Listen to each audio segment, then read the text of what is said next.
Good morning sir. Good morning बेटा, good morning.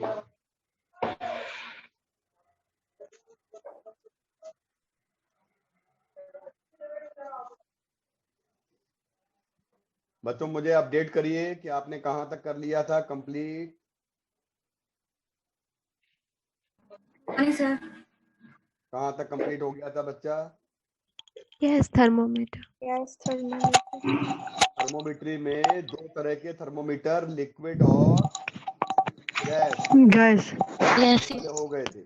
Yes sir.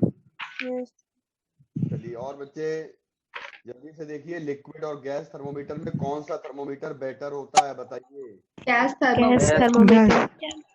Gas thermometer much better than liquid thermometer. ऐसा कौन सा कारण होता है कि गैस थर्मोमीटर बेटर होता है? मोर में सेंसिटिव एक्सपेंशन ज्यादा होता है।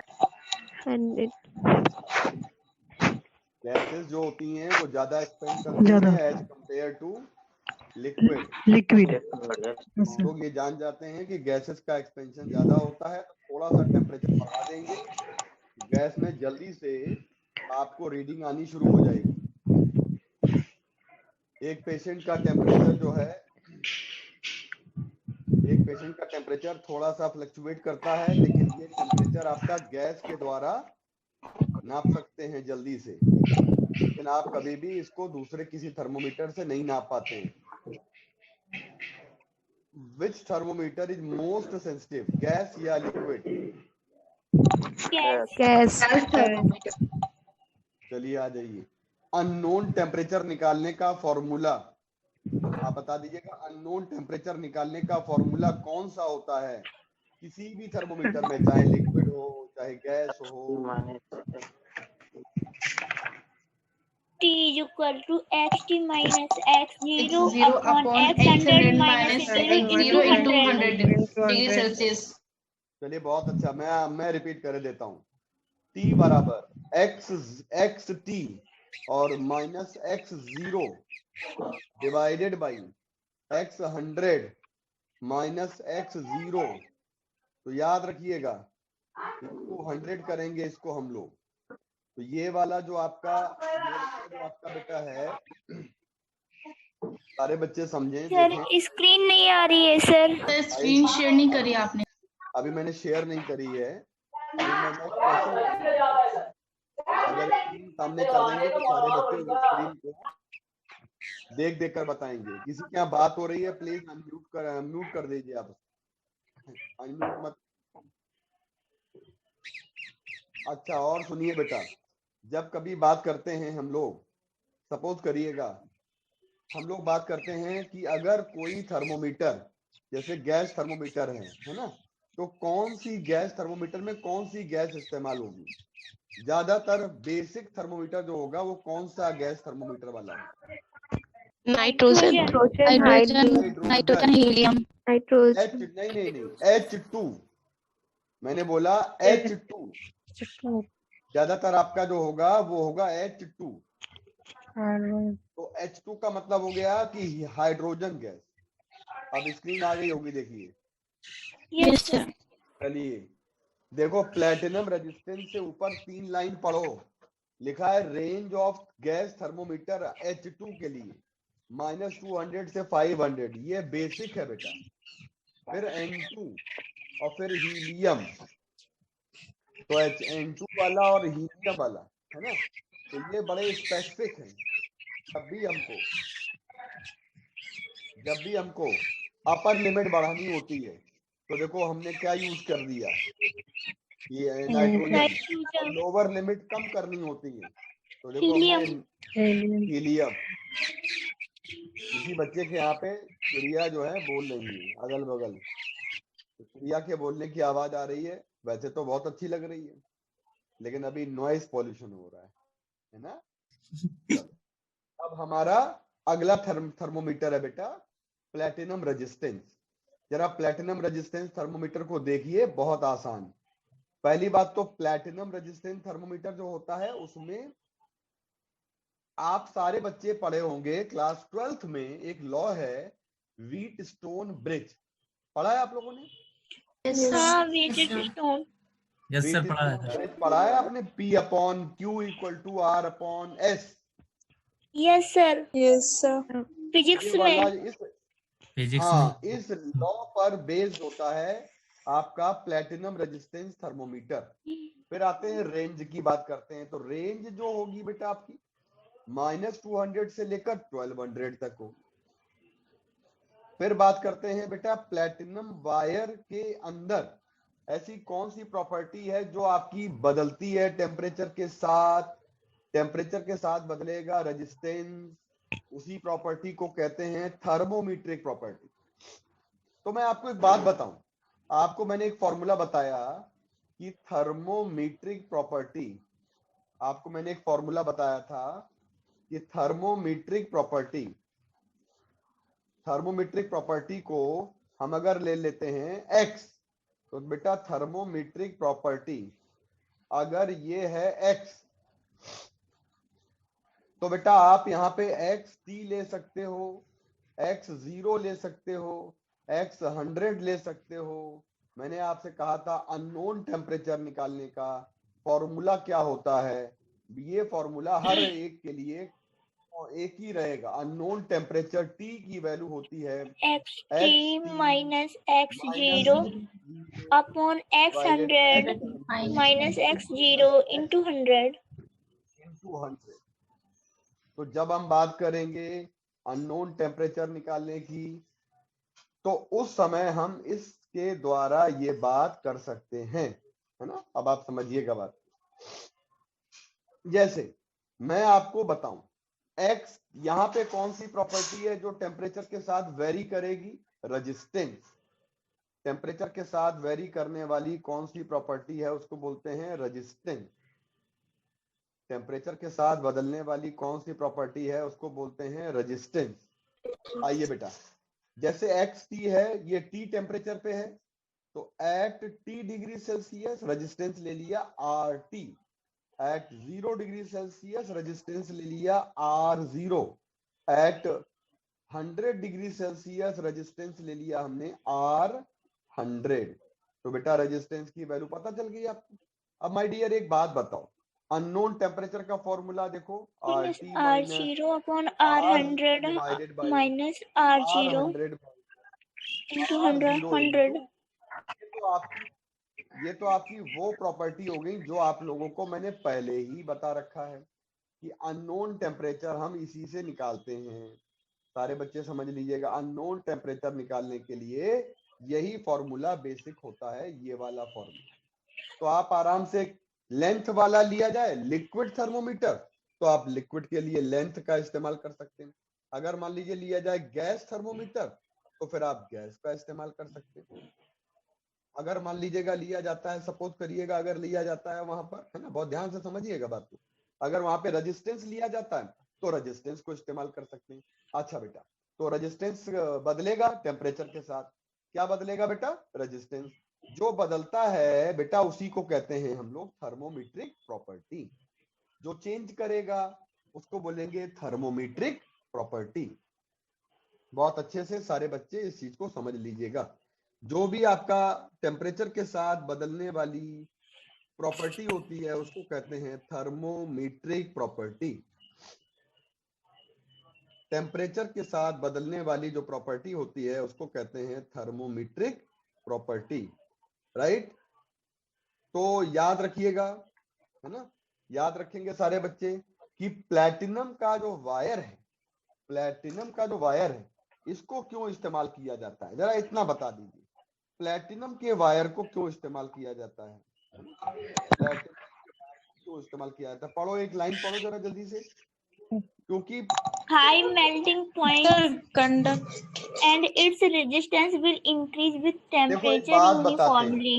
देखो एक बात बताते हैं, टेम्परेचर बढ़ने पर रेजिस्टेंस कंडक्टर का भी बढ़ेगा, और जितने भी मतलब जितने कंडक्टर्स हैं सबका रेजिस्टेंस बढ़ जाता है ना, ठीक है।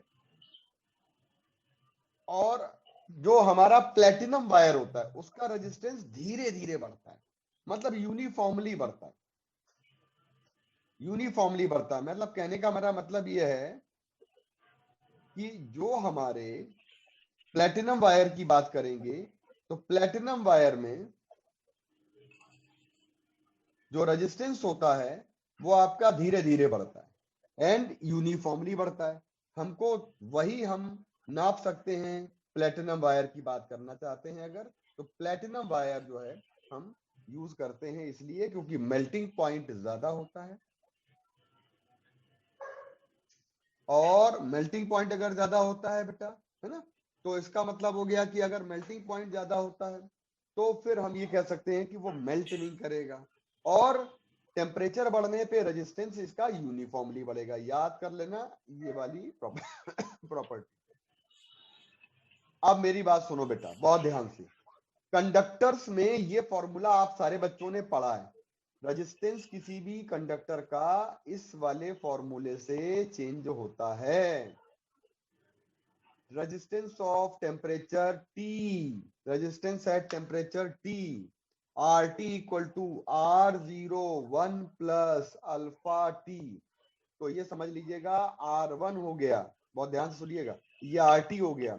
मतलब इस फॉर्मूले में RT T टेम्परेचर पे रेजिस्टेंस है, R0 0 डिग्री पे रेजिस्टेंस है बेटा, and 1 plus alpha delta T कह दो या T कह दो। What is T? इसको कहते हैं टेम्परेचर राइज, टेम्परेचर राइज कहते हैं, जितना टेम्परेचर बढ़ाया गया है। व्हाट इज बेटा अल्फा? अल्फा का क्वेश्चन 2020 में इस साल आया है। सारे बच्चे अभी आज के बाद लर्न कर लेंगे, पिछले साल भी बच्चों को पढ़ाया था तो उन्होंने भी क्वेश्चन सही किया है, आप भी सही करेंगे। देखिए अल्फा को कहते हैं हम लोग, अल्फा जो होता है वो टेम्परेचर कोएफिशिएंट होता है। पहली बात तो इसको रटो, अल्फा को कहते हैं टेम्परेचर कोएफिशिएंट। अल्फा को क्या कहते हैं बेटा? Temperature coefficient. दूसरी बात, अल्फा जो होता है बेटा पॉजिटिव होता है। किसके लिए पॉजिटिव होता है जरा पढ़िएगा ये line. Alpha is positive for conductor and negative for semiconductor. Alpha जो होता है वो सेमीकंडक्टर के लिए नेगेटिव होता है। मैं आपको एक बात बताना चाहता हूं, जो अल्फा होता है वो आपका इंसुलेटर के लिए भी नेगेटिव होता है। अल्फा जो है वो इंसुलेटर के लिए भी नेगेटिव होता है। तो सेमीकंडक्टर ले लो या इंसुलेटर भी ले लो, तो उन दोनों के लिए नेगेटिव होता है। तो अल्फा की वैल्यू बताओ पॉजिटिव किसके लिए होती है? अल्फा की वैल्यू पॉजिटिव होती है बेटा कंडक्टर्स के लिए। अल्फा की वैल्यू नेगेटिव किसके लिए होती है बेटा? सेमीकंडक्टर्स। तो अल्फा की वैल्यू आपकी पॉजिटिव होती है और अल्फा की वैल्यू नेगेटिव होती है। तो हम लोग ये बात अच्छे से समझ सकते हैं और इस बात को हम लोग कर सकते हैं। अच्छा बेटा, इंसुलेटर के लिए भी अल्फा जो होता है वो नेगेटिव होता है। इस साल 2020 में क्वेश्चन आया था कि अल्फा की वैल्यू नेगेटिव इंसुलेटर के लिए और सेमीकंडक्टर के लिए होती है। किसी बच्चे को अगर क्वेश्चन याद आ रहा हो तो आप समझ सकते हैं। चलिए बेटा देखो बेटा, अल्फा जो होता है ना ये प्लैटिनम के लिए लिखा है वेरी लार्ज होता है। क्या होता है बेटा? Very large. आप एक बात बताओ, RT equal to R01 plus alpha T। एक बात बताइएगा, अल्फा की वैल्यू जितनी ज्यादा होगी उतना ज्यादा रेजिस्टेंस बढ़ जाएगा। अल्फा की वैल्यू जितनी ज्यादा होगी उतना ज्यादा आपका रेजिस्टेंस जो होगा वो बढ़ जाएगा। इसका मतलब आप समझ रहे हैं? अल्फा की वैल्यू जो होती है वो किसके लिए लार्ज होती है बेटा? प्लेटिनम के लिए, प्लेटिनम वायर के लिए। प्लेटिनम इस्तेमाल किया जाता है। आपको बेटा एक फॉर्मूला मैं बता रहा हूँ, छोटा सा फॉर्मूला है, 2 मिनट लगेंगे इस बात को समझने में।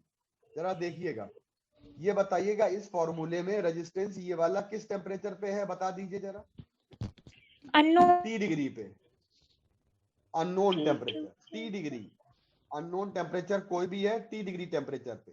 मैं अगर आपसे एक बात ये कह दूं कि अगर मैं T की जगह पे बेटा 0 डिग्री पुट कर दूं, सॉरी T की जगह पे मैं अगर T1 पुट कर दूं, कोई भी टेम्परेचर दूसरा ले लूं T1 डिग्री सेल्सियस पे, तो रेजिस्टेंस ले लेंगे R1 और ये हो जाएगा आपका R01 प्लस अल्फा D1। बताओ मैंने इस इक्वेशन में क्या ले लिया है, कौन सा टेम्परेचर लिया है बताइए बेटा, बताइए। T1 temperature. पहली इक्वेशन ये लिख दी है, देखो ये वाली और देखो दूसरी इक्वेशन अगर मैं लिखूं तो T की जगह पे मैं अगर T2 ले लेता हूं तो T2 डिग्री सेल्सियस पे क्या आ जाएगा, R2 रेजिस्टेंस और R0 1 प्लस अल्फा T2। बताइए ये वाला किस टेम्परेचर पे रेजिस्टेंस है, T2 पे। तो मुझे बता दीजिए कि क्या, मुझे बता दीजिए बेटा कि 0 डिग्री सेल्सियस पे रेजिस्टेंस है R0, कितने पर है बेटा, 0 डिग्री पर है। मुझे बता दीजिए कि जब हम टेम्परेचर T1 करेंगे, ध्यान से सुनना, जब टेम्परेचर T1 करेंगे तो रेजिस्टेंस बढ़ेगा, मतलब बदल जाएगा या वही रहेगा, R0 वाला बदल जाएगा, तो रेजिस्टेंस कितना हो गया, R1। जब टेम्परेचर T2 कर लोगे तो T2 टेम्परेचर पे रेजिस्टेंस कितना हो गया बेटा, R2 कहते हैं। इसका मतलब T1 पे रेजिस्टेंस पता चल गया, T2 पे रेजिस्टेंस पता चल गया। क्या इन दोनों को डिवाइड कर दें हम लोग, सर इन दोनों को डिवाइड कर दीजिए, R1 अपॉन R2 हो जाएगा, R0 हो जाएगा, 1 प्लस अल्फा T1 हो जाएगा, और ये R0 हो जाएगा, 1 प्लस अल्फा T2 हो जाएगा। तो क्या इनको हम लोग कैंसिल कर सकते हैं बेटा, बिल्कुल कैंसिल कर सकते हैं। अच्छा क्रॉस मल्टीप्लाई कर दें, क्रॉस मल्टीप्लाई कर दीजिए, R1 1 प्लस अल्फा T2 आ जाएगा R2 1 plus alpha T।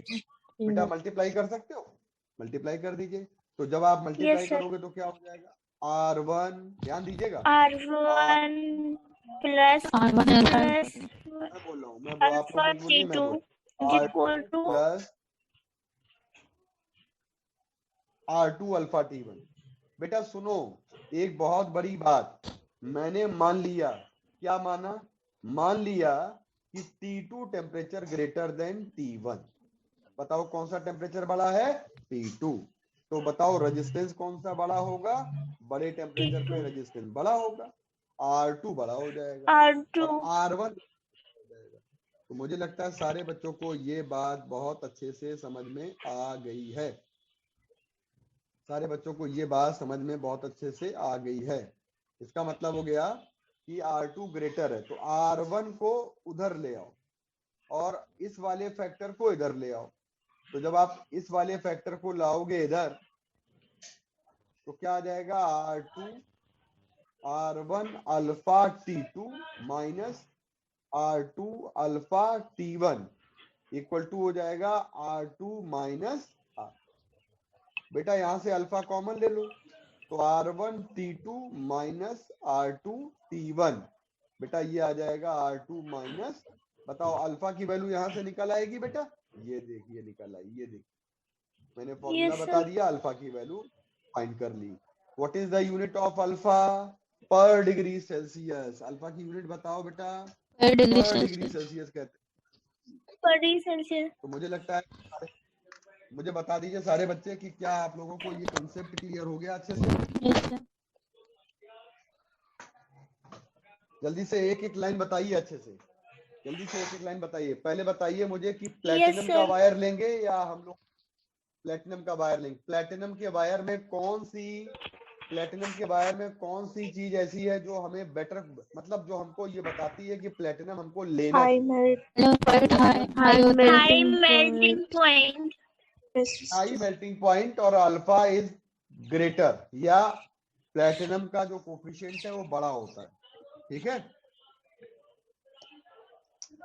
Clear हो गया बेटा, यस चलो बेटा आगे बढ़ जाओ। जब हम आगे बात बताते हैं तो अब मुझे बताइए, रेजिस्टेंस के लिए मैंने एक फॉर्मूला लिखा है, RT equal to R0 1 plus alpha T। मैं टिक करता जा रहा हूँ, मैं इसको टिक करता जा रहा हूँ। बताइए ये वाला फॉर्मूला आपको क्लियर, इस फॉर्मूले में मुझे बता दीजिए कि R0 किस टेम्परेचर पे रेजिस्टेंस है, 0 टेम्परेचर पर। RT अननोन टेम्परेचर पे है ना। अच्छा बेटा सारे बच्चे देखेंगे, एक फॉर्मूला मैंने बगल में निकाला है, ये वाला फॉर्मूला अगर आप देखेंगे तो इस फॉर्मूले से हम लोग अननोन टेम्परेचर निकाल सकते हैं बेटा। अननोन टेम्परेचर क्या निकाल सकते हैं बेटा, अच्छा मुझे बताइए कि अननोन टेम्परेचर निकालने के लिए हमको कौन कौन से रेजिस्टेंस चाहिए, एक 0 पे चाहिए, एक 100 पर चाहिए, 100 पर चाहिए, राइट। मतलब मुझे 0 पे ध्यान रखना है, 100 डिग्री सेल्सियस पे ध्यान रखना है और T डिग्री सेल्सियस पे ध्यान रखना है। इसका मतलब ये पक्का हो गया, 0 डिग्री सेल्सियस, 100 डिग्री सेल्सियस और T डिग्री सेल्सियस पे हमको ध्यान रखना है। ठीक है? अच्छा यस भैया सर। ध्यान दीजिएगा, बहुत ध्यान से समझिएगा। अब मुझे बताइए, ये मैंने नया फॉर्मूला क्यों ड्राइव किया, ये वाला formula?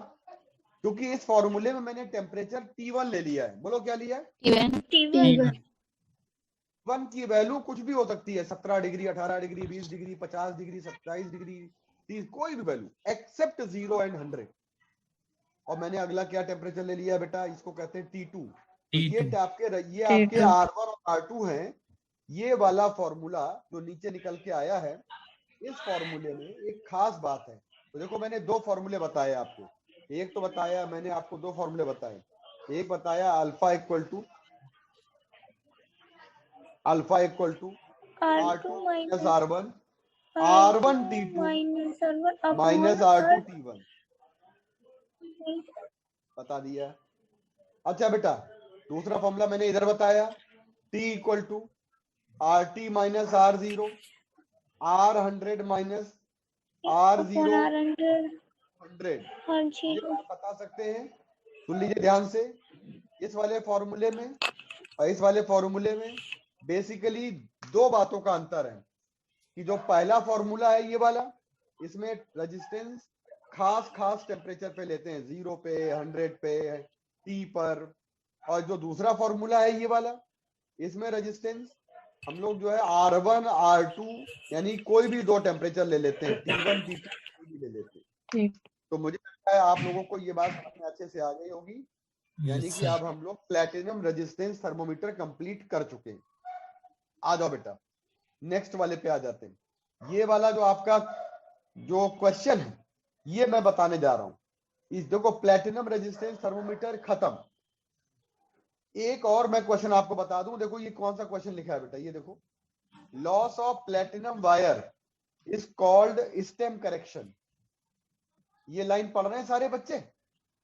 Those losses length of PT bars stem correction will be removed by composition lens. Line पढ़ो बेटा। ये लॉस ऑफ प्लैटिनम वायर क्या होता है बताइए?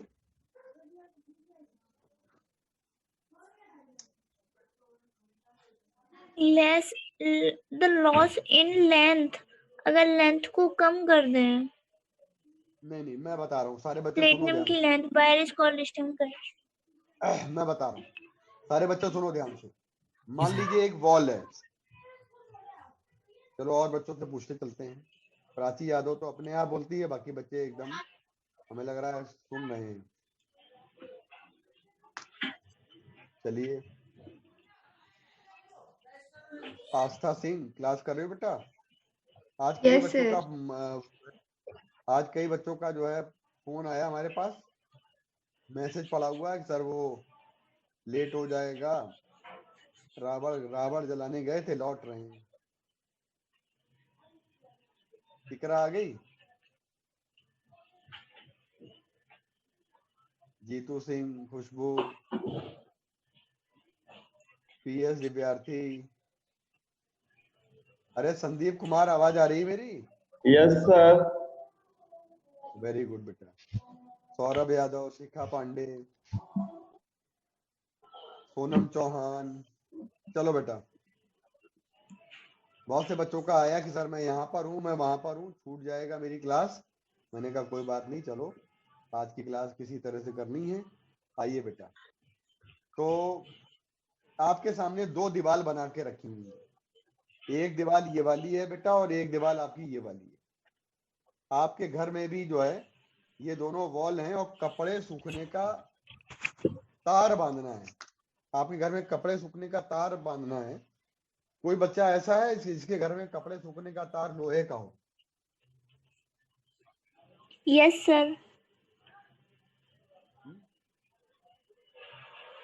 लोहे का होता है, मतलब आयरन का कहते हैं, स्टील का कहते हैं, कपड़े सूखने के लिए बांधना होता है। बहुत से बच्चे ऐसे होंगे जिनके बहुत से बच्चे ऐसे होंगे जिनके घरों में प्लास्टिक की डोरी बंधी होगी कपड़े डालने के लिए। बोलो। Yes sir. वो भी है, दोनों है। मेरी बात सुनो, जब मैं प्लास्टिक की डोरी, मैंने अपने सर्वेंट से बोला भैया ऐसा करो कि यहां से यहां तक की लंबाई नाप लो दोनों दीवार के बीच की। सर्वेंट ने कहा सर ये है 10 मीटर। तो क्या ये 10 मीटर का तार अगर ले आएगा तो क्या ये 10 मीटर का तार बांध पाएगा? No sir. No, sir. No नहीं सर। बांध पाएगा। क्यों नहीं बांध पाएगा बताइए? बांधने के लिए सर तो बांधने के लिए एक्स्ट्रा चाहिए ना सर, उसे थोड़ी सी। राइट, चलो ठीक है, आपके दिमाग में बात आ गई, एक्स्ट्रा से एक्स्ट्रा वायर चाहिए जो यहाँ पे खर्च होगा। ठीक है, आपने बात सही कही सारे बच्चों ने। ये वाला वायर गांठ बांधने के लिए चाहिए। ये देखो मैं बना रहा हूं, मम्मी का आपका, आपकी मम्मी, सारे लड़कियों के लिए ये बात है। लड़कियों को ये जरूर पता रहता है कि मम्मी के पास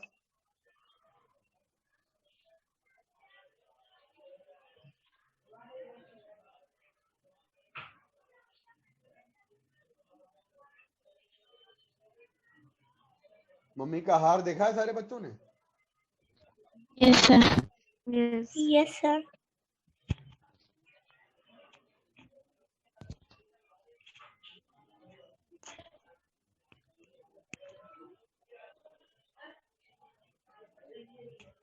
वन मिनट रुक जाइएगा, 1 मिनट।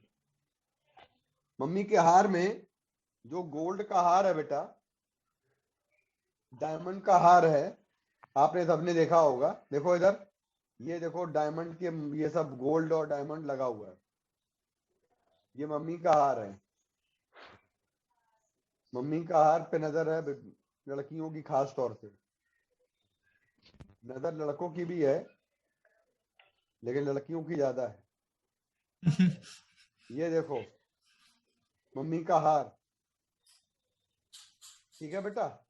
अब मेरी बात समझिए, मम्मी के हार में यहाँ पे ये एक हुक लगा हुआ है और ये हार को गले में लटकाने के लिए मम्मी क्या करेंगी बताइए? ये डायमंड लगा है, ये प्लेटिनम लगा है और ये गोल्ड है। तो गोल्ड का ही तार लिया जाएगा गले में बांधने के लिए या कोई और डोरी ली जाती है? बताएं जरा, लड़कियां बताएं। गोल्ड का ही लिया जाता है। लड़कियां बताएं जरा कि गोल्ड की डोरी होती है पीछे गर्दन में लटकाने के लिए या कोई और डोरी होती है? गोल्ड की डोरी भी नहीं, गोल्ड की होती है। वो होती है गोल्ड की। गोल्ड की होती है सर वो होती है गोल्ड की, डोरी नहीं होती। कोई और बताइए। सर डोरी भी लेते हैं। डोरी भी नहीं लेते हैं। मम्मी का आज हार मंगवाओ, देखो बॉयज, डोरी भी नहीं लेते हैं, ले डोरी ही होगी। मतलब आप समझ लीजिए डोरी ही होगी। ये जो है पीछे की ओर एक डोरी होती है, इसको मैं दूसरे कलर के बता देता हूं, है ना। पीछे बेटा गोल्ड को लटकाने के लिए कॉटन की डोरी लगाते हैं। कॉटन की डोरी होती है बेटा, ताकि गर्दन में वो आपको पसीना आने पर गर्मी महसूस ना हो, है ना। तो बेटा ये है गोल्ड। मेरी बात समझना। बताओ अच्छा, गोल्ड महंगा है कि डायमंड महंगा है कि प्लेटिनम महंगा है? चलो डायमंड छोड़ दो, डायमंड छोड़ दो। गोल्ड महंगा है कि प्लेटिनम महंगा है? Platinum. Good, very good. Platinum की मेटलर्जी पढ़ो तो एक्सट्रैक्शन बड़ा महंगा है, तो बड़ा कॉस्टली है प्लेटिनम। और बताइए इस वाले थर्मोमीटर में प्लेटिनम का वायर ही तो लेना है, बोलिए बेटा। Yes sir. Yes sir. Thermometer में जब प्लेटिनम का वायर लेना है तो प्लेटिनम के वायर की जरा सी भी लेंथ को हम ज्यादा फालतू नहीं ले सकते। जितनी जरूरत है उतनी ही ले सकते, बस जितनी आवश्यकता है। बाकी सपोर्टिंग डोरी इस्तेमाल करो। तो इन्होंने वही क्वेश्चन एक बनाया है, पढ़ो। ये बनाया, loss of platinum length platinum wire is called stem correction. जो बांधने में प्लेटिनम का वायर बांधने में जो खर्च हो जाता है उसको स्टेम करेक्शन कहते हैं. It will be removed by compensating lead. ये आपका कॉम्पेंसेटिंग लीड से रिमूव किया जाता है. जैसे मम्मा ने ये डोरी बांधी थी, ये कॉम्पेंसेटिंग डोरी है, उसको कॉम्पेंसेटिंग डोरी कहते हैं बेटा, है ना. तो जो Yes, ये sir. आपका प्लेटिनम का वायर है, प्लेटिनम के वायर में कोई दूसरे वायर को बांधने के लिए यूज कर लो, है ना. तो मम्मा ने प्लेटिनम का जो गोल्ड का जो प्लेटिनम का हार पहन रखा है उसमें दूसरा कॉटन के थ्रेड से बांधा हुआ है, यानी कि काम दोनों से चल रहा है. तो वैसे ही थर्मोमीटर में इसको कहते हैं कॉम्पेंसेटिंग लीड. क्या कहते हैं बेटा? कॉम्पेंसेटिंग लीड कहते हैं बेटा. आज नहीं बेटा, आप क्लास में अभी मिलाते हैं. हाँ बेटा, कॉम्पेंसेटिंग लीड कहते हैं इसको हम लोग. तो चलो बेटा, ये समझ में आ गया होगा कि कॉम्पेंसेटिंग लीड जो होती हैं वो स्टेम करेक्शन कहते हैं. तो मम्मा का हार बिगाड़ने जा रहे हैं सारे बच्चों को. आ जाइए बेटा, क्वेश्चन पढ़िए अगला वाला एग्जाम्पल. जरा एग्जाम्पल पढ़िए. रेजिस्टेंस किस टेम्परेचर पे दिया है बच्चा? रेजिस्टेंस किस टेम्परेचर पे दिया है बता दीजिएगा. R0 R100. हाँ, जरा ध्यान रखिएगा बेटा. रेजिस्टेंस आपको दिया गया है नंबर वन 0 पे, नंबर 2 T डिग्री पे, नंबर 3 दिया है 100 डिग्री पे. 100 डिग्री पर. जरा अननोन टेम्परेचर निकालो. मुझे लगता है कि ये वाला फॉर्मूला सर्वोत्तम फॉर्मूला होगा. Yes sir. मुझे लगता है सारे बच्चे इस फॉर्मूले को लगा सकते हैं. बोलो बेटा. Yes sir. Yes, sir. मुझे लगता है ये बच्चे सारे के सारे बच्चे इस फॉर्मूले को लगा सकते हैं.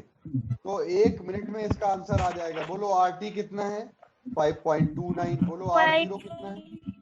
3.7. बोलिए जरा R100 कितना है? 3.7. 4/7. 4.71. चलिए आंसर आ जाएगा. No problem. एक पार्ट खत्म. एक पार्ट निकालना था अल्फा, दूसरा पार्ट निकालना था अननोन टेम्परेचर. बताओ ये कौन सा टेम्परेचर आया? Unknown temperature. Unknown temperature. आप अल्फा कैसे निकालोगे? कौन सा फॉर्मूला है अल्फा वाला, जरा बताइए मुझे. R2 minus R1 into wait R3 minus R0 1 plus alpha T. Wait. Divyarthi बताया जरा.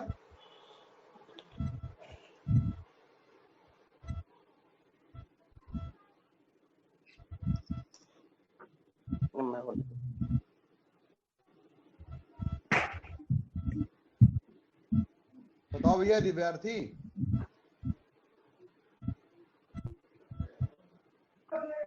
शिवेंद्र.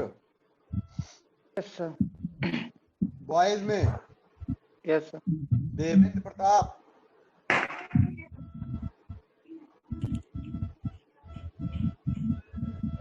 तो बताएगा. यस अल्फा का. Yes sir. अल्फा वाला फॉर्मूला लगाओगे. चलो गर्ल्स में आस्था सिंह बताएगी.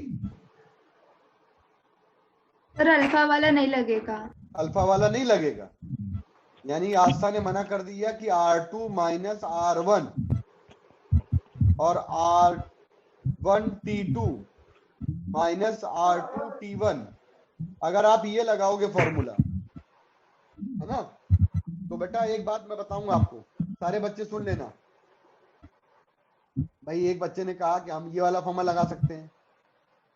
एक बच्चे ने कहा सर हम ये वाला लगाने जा रहे हैं.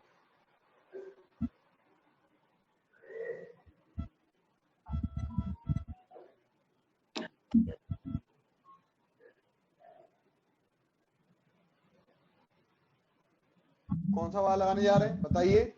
एक बच्चे ने कहा सर हम मैं बता रहा हूँ.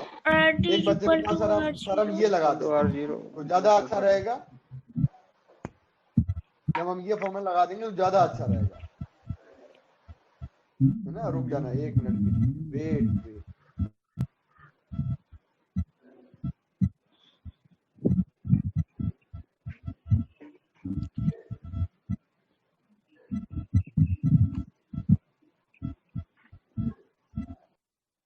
तो जब उसने कहा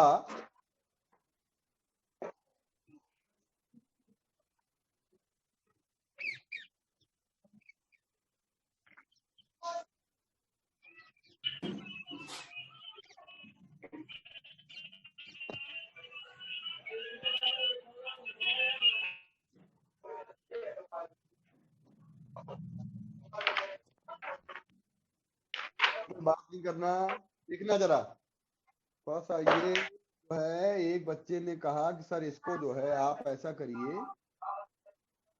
ना, ये जो है थोड़ा सा मैं इधर शिफ्ट कर दे रहा हूँ।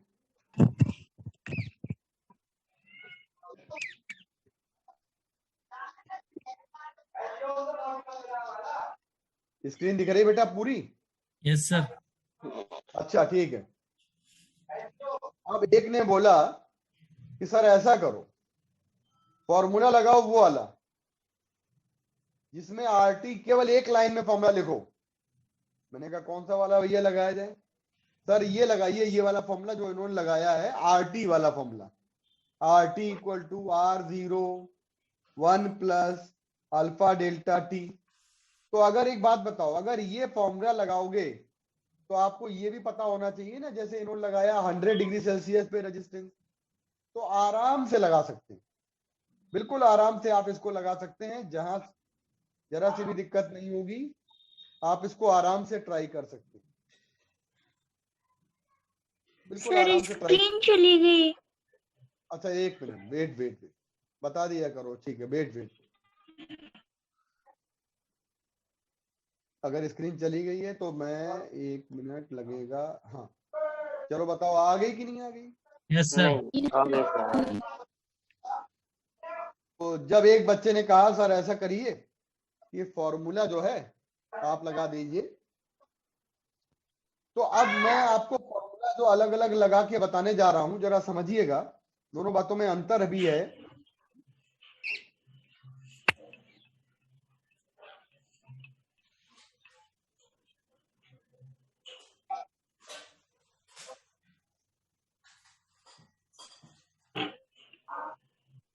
स्क्रीन आ रही है बेटा?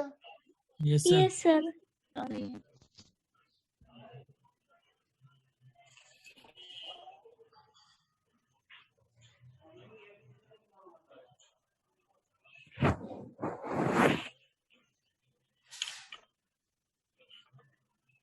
देखिए RT इक्वल टू लिखा है, आ रही है स्क्रीन?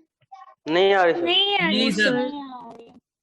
सर नहीं आ रही है। हाँ मेरे में नहीं आ आ रही रही है। सर। चलो एक मिनट, मेरे में नहीं आ रही थी तो मैं आपको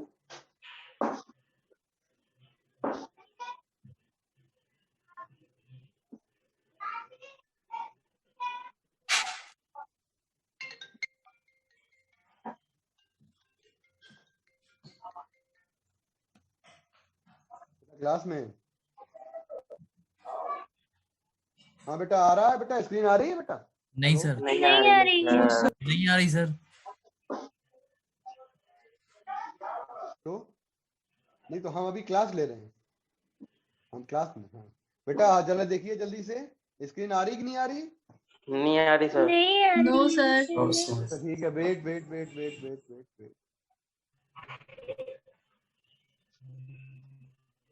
आप बताइए। आ गई सर। हाँ सर आ गई सर। भाई ठीक। तो देखो अल्फा का फॉर्मूला लगा के हम ये काम कर लेंगे और आराम से कर लेंगे, मतलब अननोन टेम्परेचर वाला फॉर्मूला लगा के कर लेंगे। लेकिन मैं थोड़ा सा अवॉइड कर रहा हूं कि अल्फा का फॉर्मूला ये वाला मत लगाइए जो इन्होंने लगाया है। इन्होंने जो फॉर्मूला लगाया अल्फा सर वाला, ब्लैक दिख रहा है पूरा। हाँ आ रहा है कि नहीं यार? स्क्रीन आ रही है? आ रही है, सही आ रही है सर। सही आ रही सर। 2 मिनट वेट कर लो।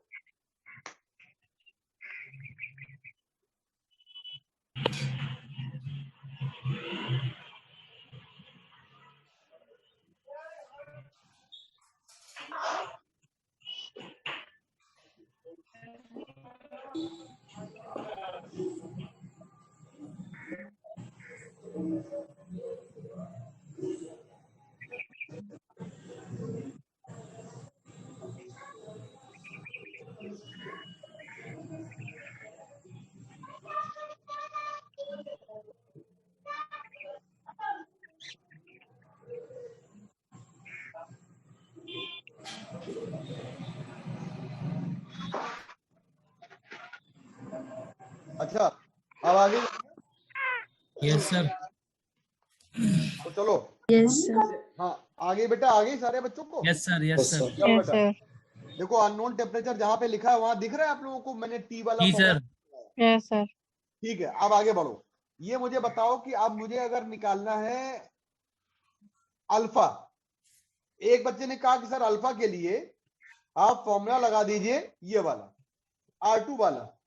यार R2 वाला फॉर्मूला थोड़ा लंबा पड़ेगा, इन्होंने लगाया भी हुआ है, देखो क्वेश्चन में इन्होंने क्वेश्चन में इसको लगाया भी हुआ है, मैं थोड़ा सा इसको लंबा मान रहा हूं, मुझे लग रहा है ये फॉर्मूला थोड़ा लंबा पड़ेगा। तो आप एक काम करो, अल्फा के लिए बेटा सुनो, बच्चों के लिए दो रास्ते हैं, एक रास्ता दूसरा रास्ता। अल्फा के निकालने के लिए ये लगा दीजिए R2 माइनस R1, स्क्रीन आ रही है? Yes sir. ठीक है, R2 minus R1, R2 T1, R1 T2, R2 T1 ये लगा दीजिए। सर R1 और हम लोग कौन सा लें, R1 T2 कौन सा ले लें बताइए? हम लोग R1 किसको लें, R2 किसको लें? देखो बेटा इसको ले लो R1, इसको ले लो R2, आसान रहेगा। जरा बताओ R1 कितना ले लेंगे? 3.7। 3.7। और बेटा R2 कितना ले लेंगे? 4.71। 4.71। 7 T1 कितना हो जाएगा? 0। बताओ बेटा T2 कितना हो जाएगा? 100। 100। क्या चारों वैल्यू यहाँ रख देंगे सारे लोग? बोलिए। Yes sir. आपका यहां से रखने के बाद आपका अल्फा आ जाएगा, लेकिन एक मैं और मेथड बता रहा हूं, मेथड 2, बहुत ध्यान से सुनिएगा सारे बच्चे। मेथड 2, आप इसी फॉर्मूले में एक ही लाइन में सही कर सकते हो क्वेश्चन को। 1 प्लस अल्फा टी वाले फॉर्मूले में केवल आप टी की जगह पे रख दो 100 डिग्री सेल्सियस, रख दीजिए टी की जगह पे 100 डिग्री सेल्सियस। यहाँ आ जाएगा R100, यहाँ आ जाएगा R0, यहाँ आ जाएगा 1 प्लस, और अल्फा की वैल्यू ऊपर से निकाल चुके थे इस वाले, यानी सॉरी निकाल ली, और टी की जगह हो जाएगा 100। बताइए मैंने टी की जगह क्या पुट कर दिया बेटा? 100। तो क्या आप लोगों को R100 पे वैल्यू पता है क्वेश्चन की? बताओ ये वाली 4.71 4.71 पता है बेटा। R0 की वैल्यू पता है बेटा आपको? बताओ R0 की वैल्यू पता है? 3.7। बेटा 1 प्लस 100 अल्फा। बताओ एक लाइन से इससे अल्फा निकालना आसान है? हमें लगता है इससे थोड़ा आसान है। अच्छा बेटा सुनो, अब एक बच्चे के दिमाग में ये आया, आप में से एक बच्चा बैठा है, उसने मेरे को अभी उसने मेरे को बताया कि सर ये बताइए कि जरा मेरे दिमाग में ये आया, ये लगा दें। सर हम R1 और R2, आपने कह दिया इसको ले लो और इसको ले लो, सर इसको क्यों नहीं ले सकते हम? क्योंकि बेटा अगर आपने इसको ले लिया तो T डिग्री सेल्सियस का टेम्परेचर जो 157 है उसका मल्टीप्लाई करना ज्यादा कठिन है। आप बताओ मल्टीप्लाई करना 0 का आसान है या 157 का आसान? 0 का। ठीक है, सारी चीजें 0 हो जाएंगी। आप बताइए मल्टीप्लाई करना 100 का आसान है कि 157 का आसान? 100 का। इसका मतलब हो गया कि 100 का हमको लेना चाहिए टेम्परेचर, और T1 लेना चाहिए 0 पे। हमें ऐसे टेम्परेचर सिलेक्ट करने चाहिए जो सुविधाजनक है।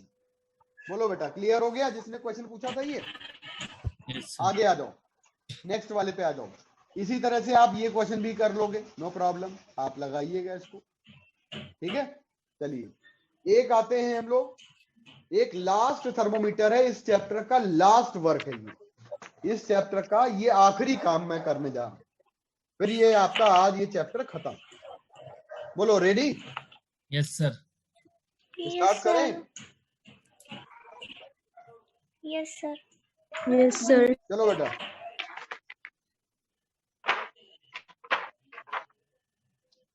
देखिए इस चीज का नाम क्या है?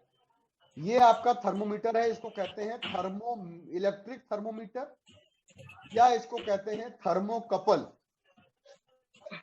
थर्मो इलेक्ट्रिक थर्मोमीटर कहते हैं, या इसको कहते हैं बेटा थर्मोकपल। बहुत ध्यान से समझिएगा, अगर थर्मो इलेक्ट्रिक थर्मोमीटर और थर्मोकपल है तो कपल का मतलब हो गया 2 वायर। बात नहीं करो बेटा, कपल का मतलब हो गया 2 वायर। कितने वायर इस्तेमाल करेंगे? 2 वायर ऑफ डिफरेंट मेटल। आप यहाँ पे 2 वायर इस्तेमाल करेंगे डिफरेंट मेटल की। तो जब आप बेटा डिफरेंट मेटल के 2 वायर लेंगे यहाँ पे, तब कहीं जाके आपका यहाँ पे काम पूरा होगा। चलो बेटा, मैंने वही काम किया है। देखिए डायग्राम, पहले पहली लाइन पढ़िएगा। इट इज बेस्ड ऑन, ये थर्मोकपल जो है बेस्ड ऑन सीबेक इफेक्ट। अब यहां से दूसरी लाइन से मैं आपको बताने जा रहा हूं what is Seebeck effect. Second line है व्हाट इज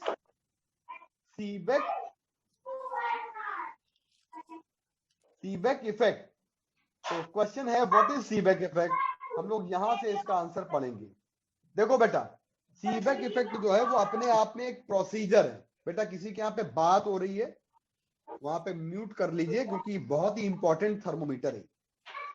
बताइए सीबेक इफेक्ट जो है ये, अगर अभी किसी की बात हो रही है म्यूट कर लो।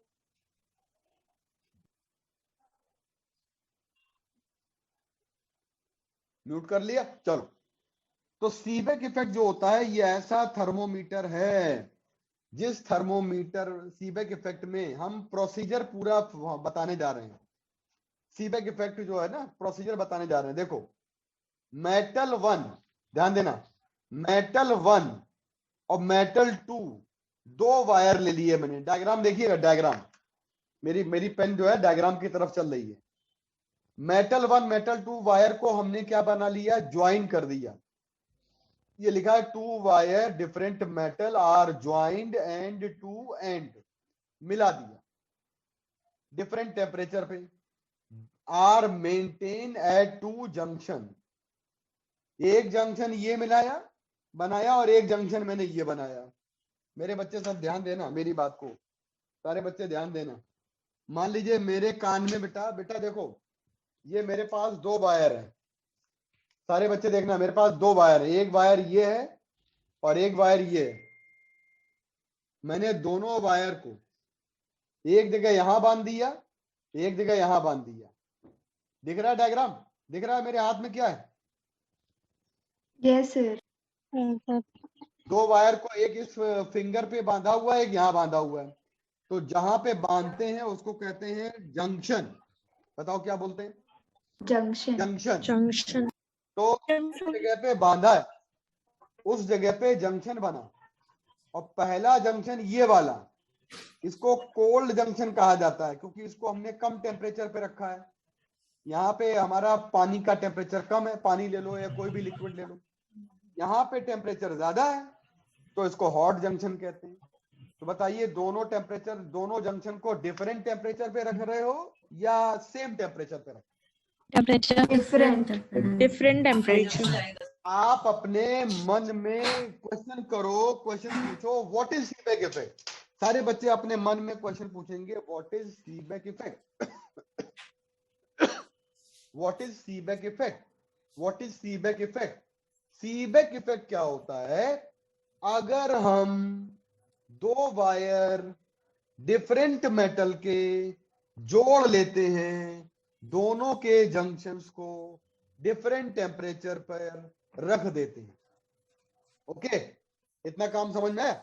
Yes, sir. और दोनों वायर के बीच में ये लगा दिया गैल्वानोमीटर।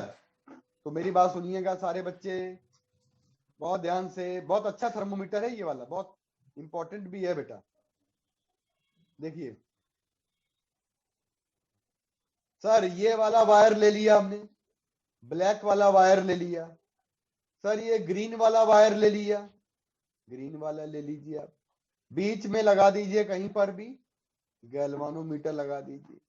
ये वाला जंक्शन कोल्ड रख दीजिए, ये वाला जंक्शन हॉट रख दीजिए। एक बाल्टी में इसको डुबो दीजिए और एक बाल्टी में इसको डुबो दीजिए। थोड़ी देर के बाद देखोगे due to temperature difference due to temperature difference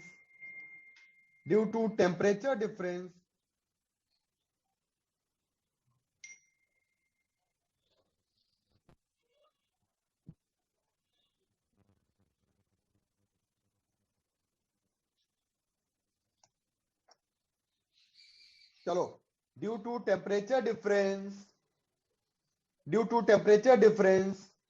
we observe हम लोग क्या देखेंगे? हम क्या देखेंगे? डिफ्लेक्शन।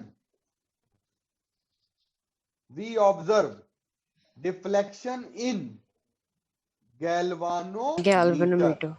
हम गैल्वानोमीटर में ऐसा है, डिफ्लेक्शन देखेंगे।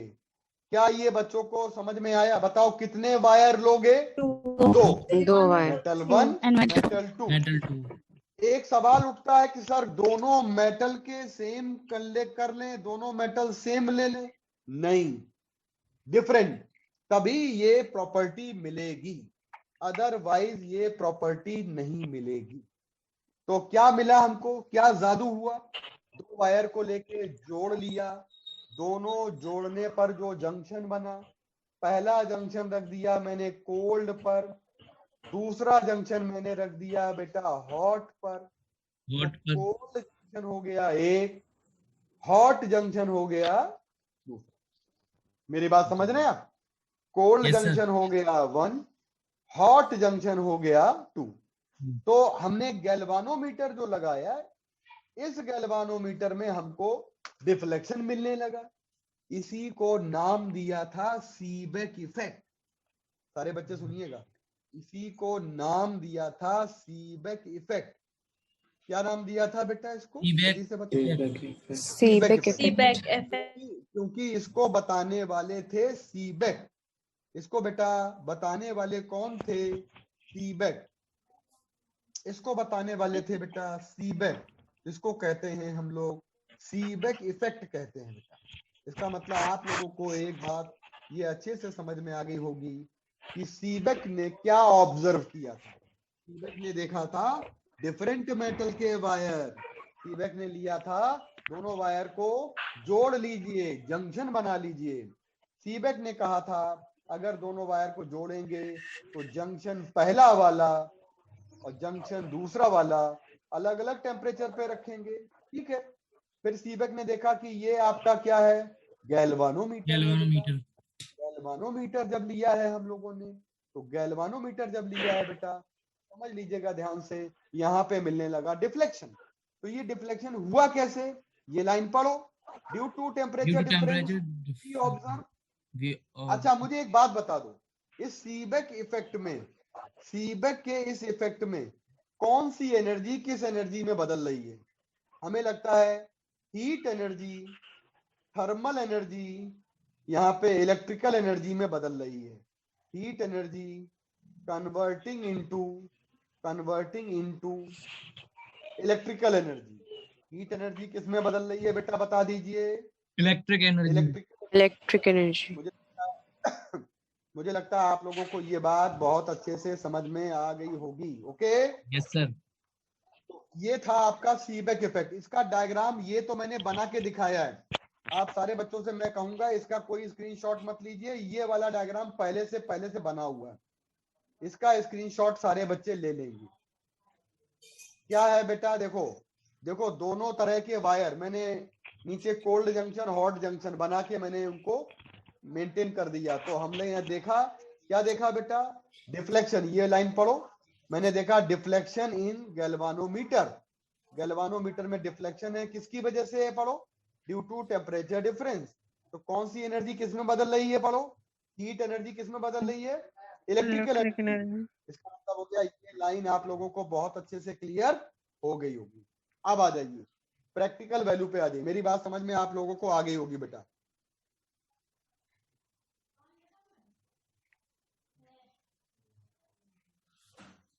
मेरी बात समझ में आ गई आप लोगों को? बेटा बताओ। Yes sir. सारे बच्चे बताओ बेटा। अच्छा अच्छा बेटा देखना, यहाँ पे जो करंट मिलती है, करंट जैसे आपने ना कहा डिफ्लेक्शन कहा, तो लिखा हुआ है कि डिफ्लेक्शन जो मिलता है वो डिफ्लेक्शन ईएमएफ की वजह से मिलता है। तो जरा ये लाइन पूरी पढ़िएगा, जरा सारे बच्चे इस लाइन को पूरा पढ़िएगा।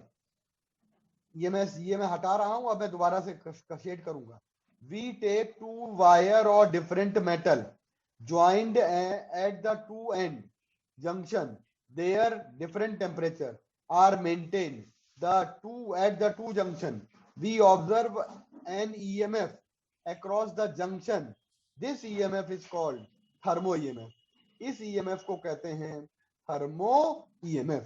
तो मुझे लगता है आप लोगों को ये बात बिल्कुल अच्छे से क्लियर हो गई होगी। बताइए, ये जो करंट मिलती है, ये जो डिफ्लेक्शन मिलता है गैल्वानोमीटर में, ये किसी न किसी EMF की वजह से मिलता है। बोलो बेटा, क्या आप लोगों को ये बात क्लियर हो गई सारे बच्चों को?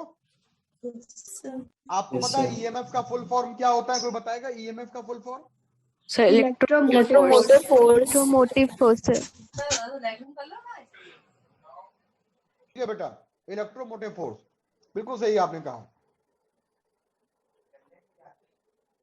देख लीजिएगा, ये ईएमएफ जो मिला है इसकी वैल्यू ये याद करनी पड़ेगी। ए के आगे लिखा TH minus TC divided by TH minus TC plus B TH minus TC का होल स्क्वायर। अगर मैं यहां पे आपको ये लाइन बोल दूं कि TC की वैल्यू 0 डिग्री सेल्सियस ले लूं, तो बताइए यहां भी 0 रख दो, यहां भी 0 रख दो, और TH की वैल्यू क्या ले लें? T लेना है, TH T लेना है, और TC की वैल्यू 0 लेनी है। इसका मतलब क्या हुआ? AT बचा और BT स्क्वायर बचा। बता दीजिए बेटा, AT बचेगा और BT स्क्वायर बचेगा। इसका मतलब आप लोगों ने जो वैल्यू मैंने मानी थी ये पुट कर दी अगर, तो क्या आप लोगों को EMF का फॉर्मूला क्लियर हो गया? ये EMF का फॉर्मूला आ गया। क्या है इस फॉर्मूले की खास बात बेटा? सर, इस फॉर्मूले में E equal to A TH minus 0 B TH minus 0 का होल स्क्वायर। अगर आप TH की जगह T रख दोगे तो ये फॉर्मूला आ जाएगा। तो मुझे लगता है कोई दिक्कत नहीं। बोलो बेटा, यहां तक कोई प्रॉब्लम किसी को? बताइए। A और B को कहते हैं कांस्टेंट्स होते हैं। सर मुझे ये फॉर्मूला समझ नहीं आया सर। बेटा समझना ही नहीं है, ये फॉर्मूला अपने आप में फॉर्मूला। अच्छा, कितने बच्चों को पाइथागोरस थ्योरम? नेटवर्क कट गया बेटा कोई बात नहीं, कितने बच्चों को पाइथागोरस थ्योरम नेटवर्क याद फंस है? गया था। अरे मेरी बात सुनो, कितने बच्चों को पाइथागोरस थ्योरम याद है? सर मुझे याद है। सर मुझे याद है। राइट एंगल ट्रायंगल में लगाते हैं base, yes sir, perpendicular square, बताओ क्या होती है? Hypotenuse square equals to perpendicular square plus base square. ये आपने जैसे याद करी है वैसे ही मैं आपको सजेस्ट कर रहा हूं, वैसे ही आप बेटा इसको भी याद कर लीजिए। ए ई बराबर ए TH minus TC plus B TH minus TC का होल स्क्वायर। लर्न कर लो। और A और B को होते हैं, इनको कहते हैं कांस्टेंट। इसका मतलब जैसे पाइथागोरस याद है वैसे ही हम लोगों को ये भी लर्न कर लेना है। तो क्या मेरे बच्चों को ये समझ में आ गया कि ये हमें लर्न करना है फॉर्मूला? बोलो बेटा। Yes sir. Yes sir. और सर TH और TC क्या होंगे सर यहाँ? बता रहा हूं, देखो बेटा, TH को कहते हैं temperature of hot junction. H का मतलब है हॉट और TC का मतलब है temperature of cold. Yes sir. आप बता दीजिए, ऊपर एक जंक्शन हॉट है कि नहीं और एक जंक्शन कोल्ड है कि नहीं? Yes sir. कोल्ड का टेम्परेचर TC है और हॉट का टेम्परेचर क्या है? TH। बता दीजिए, TC ज्यादा है कि TH ज्यादा है? बता दीजिए। तो क्या आप लोग इसका स्क्रीनशॉट लेंगे? यहां से स्क्रीनशॉट लीजिए इसका। Yes sir. फटाफट स्क्रीनशॉट लीजिए बच्चे। सर आप कुछ बता रहे थे कि एनर्जी वो किस में चेंज होती है, तभी मेरा नेटवर्क कट गया था। कौन सी एनर्जी किस में चेंज होती है? अभी बता रहे दोबारा, पहले इसको देखो, पहले स्क्रीनशॉट ले लो फिर बताते हैं नीचे बेटा। यहां तक ले लिया होगा, अब आइए नीचे लीजिए आप, देखिए ये आपका जो यस सर। सीबेक इफेक्ट है, इसमें हीट एनर्जी का कन्वर्जन इलेक्ट्रिक एनर्जी में होता है। मतलब मैंने आपको ये बताया, हीट एनर्जी का कन्वर्जन इलेक्ट्रिक एनर्जी में होता है। और देखिए ये बात आपकी लिखी हुई है, कन्वर्जन हीट एनर्जी का किस एनर्जी में होता है बेटा, इलेक्ट्रिक एनर्जी में होता है। तो क्योंकि पहले गर्म करते हैं बाद में करंट मिलती है, तो मुझे लगता है सारे बच्चों को ये फॉर्मूला आ गया होगा। क्या आप लोगों को ये फॉर्मूला आ गया बेटा? Yes sir. E बराबर yes sir. A T H minus T C, ये वाला फॉर्मूला आप लोगों को आ गया होगा। मुझे लगता है कोई दिक्कत नहीं होगी बेटा, बता दीजिए जल्दी से। अच्छा मुझे बताइए, टी एच की जगह पे मैंने कौन सी वैल्यू ली है, टी, और टीसी की जगह पे मैंने कौन सी वैल्यू ली है बेटा? कोल्ड जंक्शन का टेम्परेचर जीरो, का टेम्परेचर लिया है जीरो, और हॉट का टेम्परेचर लिया है मैंने कौन सा बेटा, बता दीजिए। यस, टी का मतलब हो गया कोल्ड का टेम्परेचर पता लग गया और हॉट का टेम्परेचर पता लग गया। तो क्या आप में से सारे बच्चे अगर यहाँ पे वैल्यू पुट कर दीजिए, मैंने पुट कर दिया, देखिए वैल्यू टीसी की जगह पे जीरो पुट कर दिया और टीएच की जगह पे मैंने टी पुट कर दिया, तो मेरे पास ये रिलेशन आ गया कि नहीं आ गया? अब सुनो मेरी बात, एक काम करते हैं, जैसे टेम्परेचर बढ़ाते हैं इस रिलेशन में देखना, तो प्रैक्टिकली ऐसी चीज देखी गई है, ऐसी चीज देखी गई है, प्रैक्टिकली देखा गया है। क्या देखा गया है कि टेम्परेचर बढ़ाने पर थर्मो ईएमएफ की वैल्यू, किसकी वैल्यू बेटा? थर्मो ईएमएफ की वैल्यू बढ़ती है। कौन सा थर्मो ईएमएफ है? ये वाला नीले रंग वाला। ये वैल्यू पहले ये वैल्यू बढ़ जाएगी और फिर ये वैल्यू घट जाएगी। पहले वैल्यू ये बढ़ जाएगी फिर ये वैल्यू घटेगी। तो इसका मतलब पहले आपका थर्मो ईएमएफ बढ़ेगा और फिर आपका थर्मो ईएमएफ घटेगा। तो मुझे बता दीजिए सारे बच्चों को, ये लाइन क्लियर हो गई? पहले बढ़ेगा फिर घटेगा, ये बताओ। Yes sir. क्लियर हो गई बेटा ये वाली लाइन? सर नहीं आया समझ में, कैसे पहले बढ़ेगा फिर घटेगा? मेरी बात सुनो, इस वाले थर्मोमीटर में मैंने ये एक लाइन पहले से लिख दी है। जो बच्चे कह रहे हैं कैसे, ये क्या लिखा है बताओ? प्रैक्टिकली देखा गया है, ऐसा देखा गया है कि लिटमस का कलर एसिड मिलाने से नीला होता है कि लाल होता है, बताओ? लाल। ब्लू। लिटमस पेपर एसिड मिलाने पे ब्लू कलर देगा कि सर ब्लू रेड कलर देगा? ब्लू देता ब्लू कलर तो देगा। ये आप क्या मुझे बता सकते हो ये क्यों देगा? नहीं बता सकते। प्रॉपर्टी है, किसकी प्रॉपर्टी है बोलो? एसिड की। क्या सर? है। Litmus paper. मैं कह रहा हूं कि लिटमस पेपर एसिड मिलाने पे ब्लू कलर देता है। ये क्यों देता है, क्यों, किसी को नहीं पता है, लेकिन आपने एक्सपेरिमेंटली ऐसा देखा तो आपको ऐसी प्रॉपर्टी मिली। That is the property of litmus and acid. बोलो, एग्री कर रहे हो? Yes sir. Yes sir. इसीलिए मैं कह रहा हूं कि ऐसा देखा गया कि दो मटेरियल के वायर लेने पर थर्मोकपल बनाया गया और दो डिफरेंट मेटल के साथ ईएमएफ निकाला गया और ईएमएफ की वैल्यू टेम्परेचर के साथ पहले बढ़ी फिर घटी। ये देखा गया। बोलो, एग्री कर रहे हैं बेटा? Yes sir. का मतलब आपके दिमाग में ये फिजूल की बातें नहीं आएंगी कि कैसे क्यों हुआ। ना तो आप खोदोगे और ना आप जो है इस चीज को दिमाग में रखोगे। तो ऐसा देखा गया है, मैंने पहले से ही इसको लिख दिया है। प्रैक्टिकली देखा गया है कि पहले ईएमएफ बढ़ेगा फिर क्या होगा बेटा? घट जाएगा। अच्छा बेटा, अगर मैं आपसे कहूं, सुन लीजिएगा ध्यान से, अगर मैं आपसे कहूं कि कोई ग्राफ बना दीजिए तो आप ये ग्राफ आराम से बना सकते हो। देखो बेटा, वाई एक्सिस पे क्या ले लिया मैंने? बोलो क्या लिया है? ये वाला। थर्मो बिल्कुल सही। ईएमएफ थर्मो और एक्स ईएमएफ एक्सिस पे क्या लिया है पढ़ो। रिवर्सल ऑफ ईएमएफ नहीं, एक्स एक्सिस पे देखो क्या लिया है पढ़ो। टेम्परेचर टेम्परेचर ऑफ, पूरी लाइन लिखेंगे, हॉट जंक्शन। Hot junction. आप समझ गए ना, टेम्परेचर हॉट जंक्शन का ही तो लिया था मैंने, टी बोलो। Yes sir. और कोल्ड का क्या लिया था बताइए। जीरो। जीरो लिया था। बोलो, याद आया बच्चों को? Yes sir. ये वाला फॉर्मूला याद आया? A sir T H minus T C plus B T H minus T C का होल स्क्वायर टी एच की जगह पे टी लिया गया, टीसी की जगह पे जीरो लिया गया। मुझे लगता है ये सारे बच्चों को ये कहानी क्लियर। तो क्या मैं आगे बढ़ सकता हूँ? चलो बेटा, अब बताओ कि टेम्परेचर बढ़ाने पे थर्मो ईएमएफ पहले बढ़ेगा फिर घटेगा। बोलो सही है कि गलत है? सही है।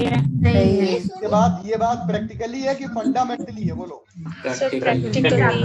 कोई रीजन है इसका कि हम देखते हैं ऐसा? देखते हैं। देखो ग्राफ में मैं बना रहा हूँ, ग्राफ पहले ऊपर जा रहा है, पहले बताओ बढ़ रहा है कि घट रहा है? बढ़ रहा है फिर एक से एक आर पॉइंट के बाद ग्राफ क्या हो रहा है? कांस्टेंट अरे घट रहा है। क्या आ रहा है? घट रहा है सर। क्या आ रहा है? अब किसी के यहाँ बात हो रही है बेटा, मना कर दीजिए उन लोगों को कि मैं पढ़ रहा हूँ। जब डॉक्टर बनूंगा तो बहुत गंदी दवा दूंगा आपको जो दर्द करेगी। आइए देखो बेटा, अच्छा मुझे बता दीजिए आप जरा, इस जगह पे मुझे बताइए टेम्परेचर जीरो है और ईएमएफ भी जीरो है, क्योंकि ग्राफ में हमें जीरो से शुरू करते हैं तो दोनों चीजें जीरो है। अच्छा बता दीजिए टेम्परेचर भी जीरो है। जैसे जैसे आगे बढ़ोगे आप वैसे वैसे ग्राफ ऊपर जाएगा। और बताओ आर पॉइंट पे ग्राफ ऊपर के बाद फिर नीचे आना शुरू हो जाएगा। फिर आप यहाँ पे आ जाओ, बताओ कौन से पॉइंट पर टीसी टीएन टीआई, बताइए किस टेम्परेचर पे? बताइए टीएन पे या टीआई पे या टीसी पे, किस टेम्परेचर पे बताइए हमारा ईएमएफ जीरो है? या किस किस पर जीरो है? T1 पे जीरो होगा।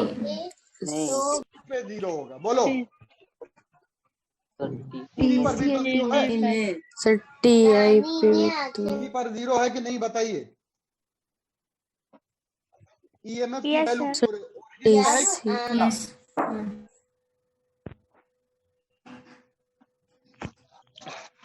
बताइए, ग्राफ ओरिजिन पे है कि नहीं? Yes sir.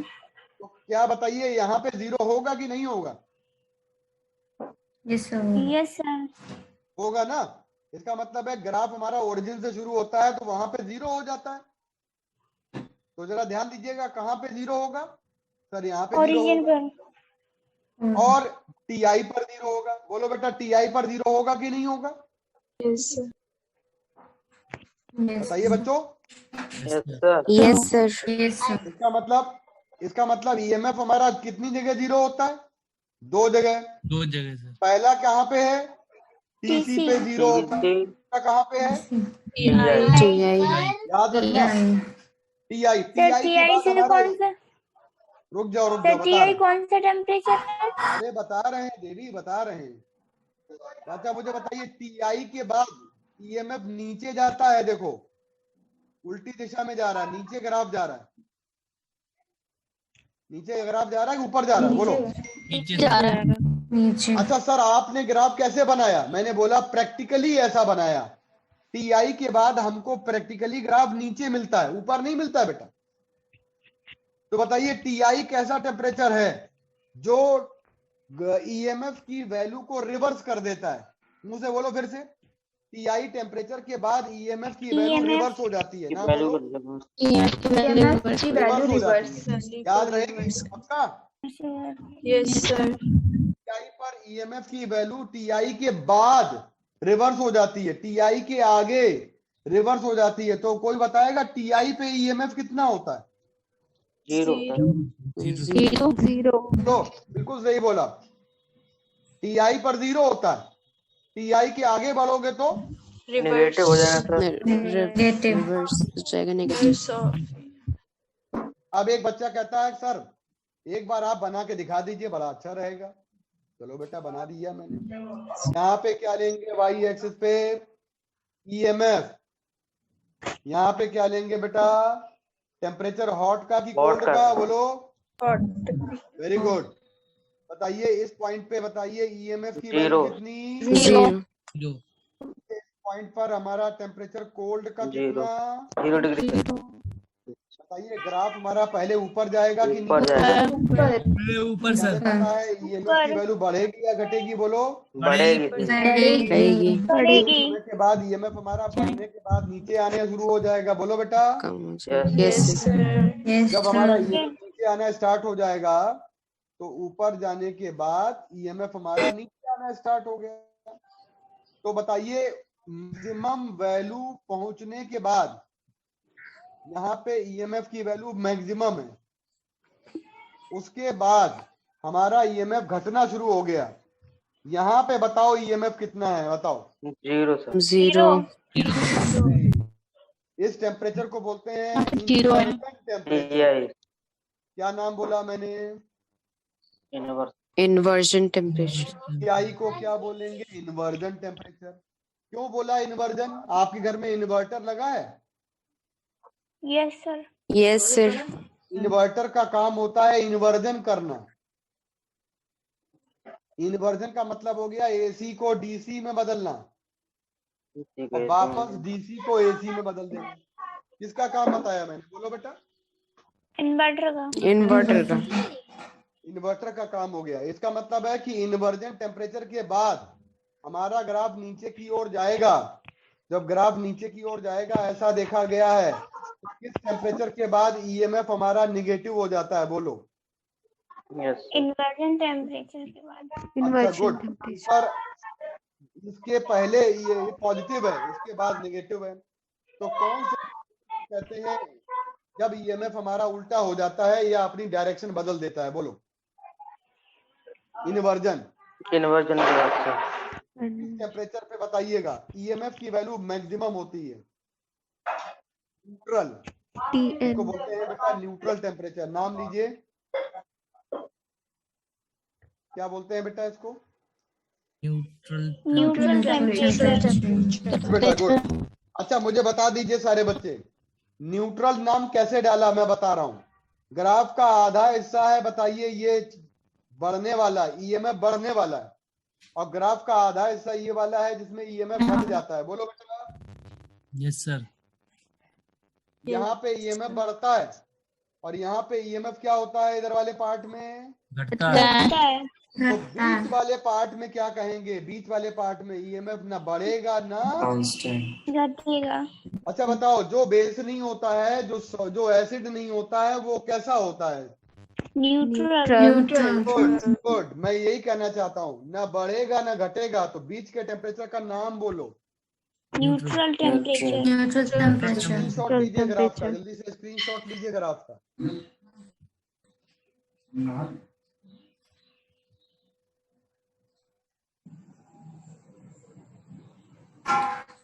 ले लिया बेटा? Yes sir. स्क्रीनशॉट लिया बच्चों ने? Yes sir. Yes sir. और आपको पीडीएफ मैंने शेयर ही कर दिया है। तो मैंने आपको आज यहाँ तक बताया है कि मैंने ग्राफ बनाना सिखा दिया। इसका भी स्क्रीनशॉट ले लेंगे आप लोग। और मैंने अभी ग्राफ में आपको कौन सी बातें बताई है बेटा? केवल नाम बताया है। बोलो क्या बताया? केवल नाम। इन्वर्जन टेम्परेचर बताया और आपको न्यूट्रल टेम्परेचर बताया। केवल इतनी सी बात बताइए। अभी आपका काम आगे भी है, जो काम मैं कल खत्म करूंगा। मेरी बात सुन रहे हैं सारे बच्चे? Yes sir. बोलो बेटा, आवाज आ रही है? Yes sir. Yes sir. Yes sir. कल आप लोग क्या इन दोनों थर्मोकपल को याद करके आओगे? Yes sir. Yes sir. साथ साथ होमवर्क दे दें तो 2-3 क्वेश्चन लगा के आओगे? Yes sir. सर। चलिए बेटा लगा कर आइएगा। एक होमवर्क में क्वेश्चन नंबर 12 है, एक क्वेश्चन नंबर हमारा होमवर्क में है 13 नंबर। देखो 13 वाला स्टेम करेक्शन अभी बताया था, कॉम्पेंसेटिंग लीड वाला। एक क्वेश्चन नंबर है बेटा आपका 15 वाला, और एक क्वेश्चन नंबर है आपका 27 वाला। 4 क्वेश्चन है। मैं रोज 4 क्वेश्चन देता हूं। ये वाले क्वेश्चन आपके प्लेटिनम रेजिस्टेंस के हैं बेटा। किसके हैं बेटा? Platinum resistance. यस बेटा। सर सारे बच्चों 27 को- तो आपने उसी दिन मतलब छुट्टी से परसों ही बता दिया था 27। अरे 24 की बता रहे हैं, 27 नहीं, 24। 27 किसने बताया? आपने अरे मैंने 24 बोला बेटा, देखो लिखा भी हुआ है 24। लिखा भी है आपने 27। 27 है सर। नहीं देखो 24 लिखा है बेटा ब्लैक पेन से।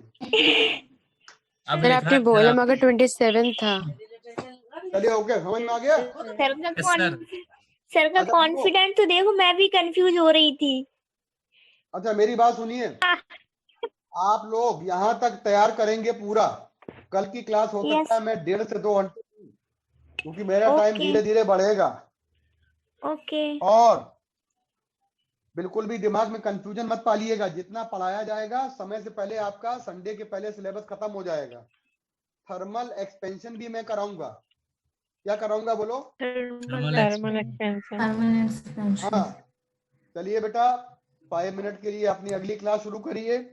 Thank you very much. जहां भी कहीं दिक्कत आए तुरंत मुझसे व्हाट्सएप करके आप प्रॉब्लम पूछ सकते हैं बेटा। सुन लिया कि नहीं ओके सुन लिया? Yes sir. व्हाट्सएप करके क्या पूछोगे? Question bye bye, thank you.